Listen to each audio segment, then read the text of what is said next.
everybody, I'm Dr. Audrey Robinson, play therapist for the Mesquite ISD Family Support Center, and I'm back today to talk about giving choices. This video, Giving Choices, builds on last week's video about limit setting. And if you recall, limit setting is when a child is doing something that we can't live with, an action that we don't want them to do, and so we as parents must act. That's our acronym for remembering what to do, how to set a limit. It's ACT, A-C-T. Acknowledge the feeling, communicate the limit, and target alternatives. And if you're interested in that, I'll link last week's video below so you can watch all about limit setting. But today I'm here to talk to you about giving choices and how giving choices can help you to avoid something when you have to set a limit, or be your next step after setting a limit when a kid breaks another limit. As always, I want to provide a rationale for why we're doing things. As parents, we want to be intentional about how we parent, how we raise our kids, and not just do what was done to us because, I turned out okay. When we know better, we do better. So I want to talk to you about why we give choices. Giving choices gives kids a measure of control over their lives and their environment.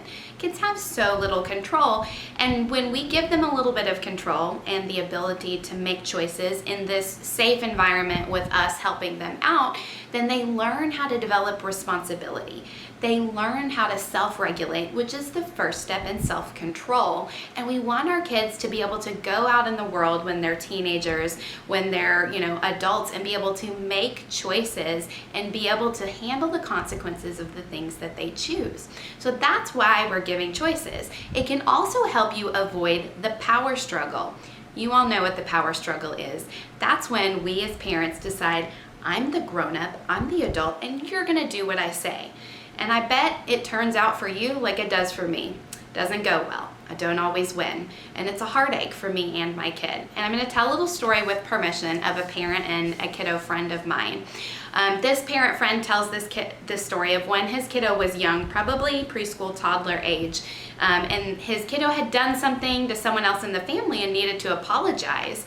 And the kiddo clammed up, kind of shut down, went inside himself, and was not gonna apologize, wasn't gonna say anything at all. This may sound familiar. Some of us have some pretty strong-willed kids.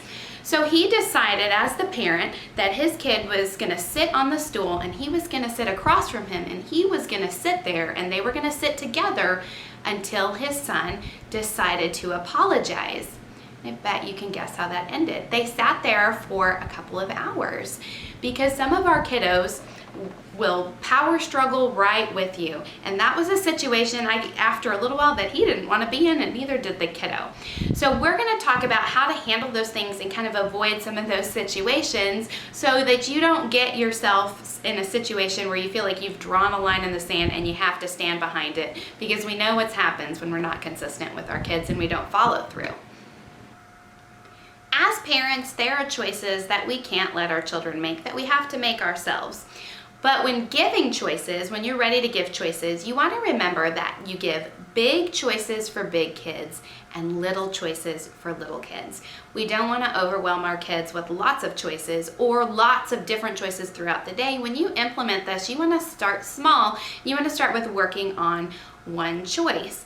I'm reminded of Happy Meals. Happy Meals for kids come with 2 options, and that's what you want to give your kiddos. You want to remember to give your kiddos the cheeseburger or the chicken nuggets.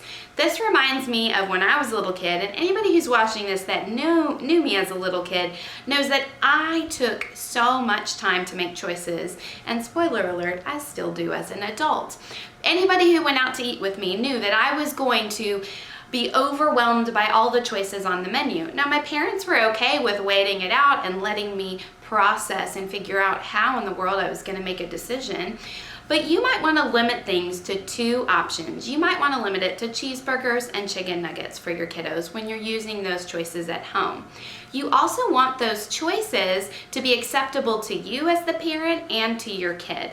They're choices that you're okay with your kid choosing, and they're also choices that your kid might want to actually choose. You can use giving these choices, 2 choices, to avoid normal problems that you know happen in your household, to avoid those power power struggles where you know your problem areas are. We call this structuring for success. So if I'm thinking about structuring for success, I think about my kiddo and having trouble eating, just like her mama. She has a hard time choosing, and once she chooses something, she has FOMO, that fear of missing out. She really wants to, if she's chosen chicken nuggets for dinner, she doesn't want to eat them once they're ready. She wants a pretzel or something else.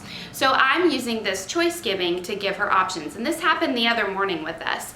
We were eating breakfast and she decided she wanted an apple and Fruit Loops. Cool, I'm good with those options. Well, she decided that she didn't want to eat the apple. Now, the rule in our house is when you choose something to eat, you have to eat some of it, because I'm not about wasting food.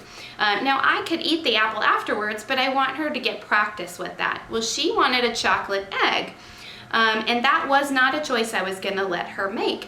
So I was saying, you got to eat the apple. The rule in our house is that when you choose food, you eat some of it. And then I thought, oh, you know what? I'm going to use my giving choices. So here's the two choices I gave her. You can eat a bite of your apple, or you can have a timeout. Were those choices that were equally acceptable to the kid? No, that wasn't a choice. So you want to make sure when you're giving your kids choices that this is not a manipulation. You're not trying to get your kid to choose the option you want them to choose. We're really giving them a choice. So I kind of dialed it back and went, that's not a choice. I know my kid doesn't want a timeout. She's not ever going to be like, well, sometimes our kids are real stubborn and they're like, yeah, I'll take a timeout, watch me. But then in this instance, that's not what she was going to do. And so we kind of got into one of those power struggles. No, I'm not going to eat the apple. She starts to kind of cry and get louder and louder, thinking that if she cries enough, maybe I'll just leave her alone and give her an egg. Well, that wasn't going to happen. So I went back to my giving choices and I thought, what are two options that she could like and two options that I could live with?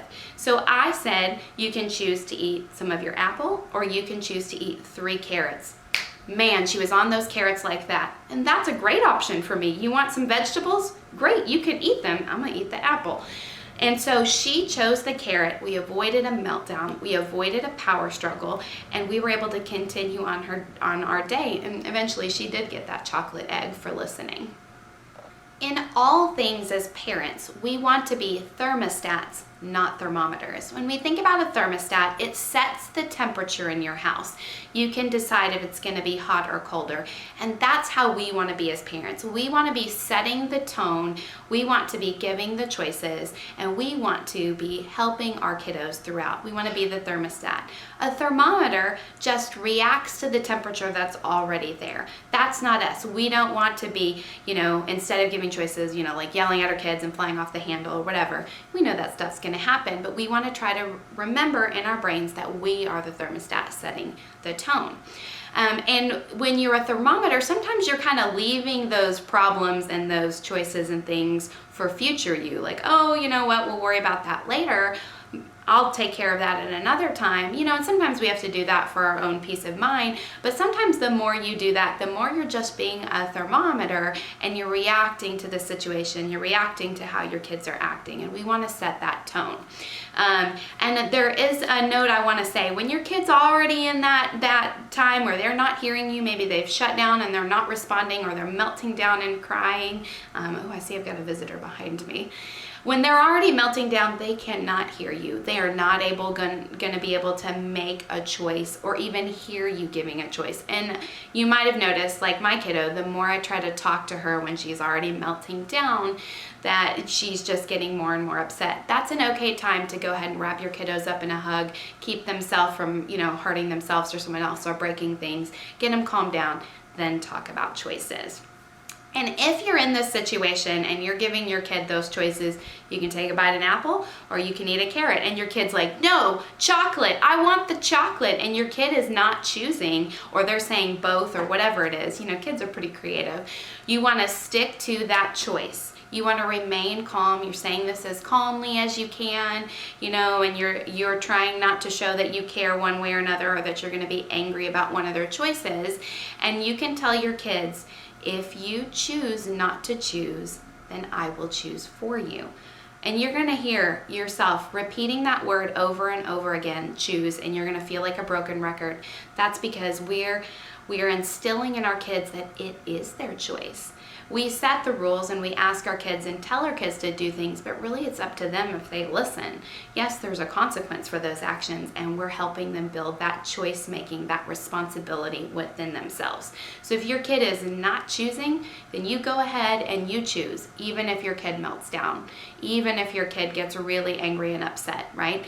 You handle those things as they come, and the more you do this, the more your kids will figure it out and understand how it goes. They will figure out, oh, okay, mom's giving me a choice. I'm gonna choose this.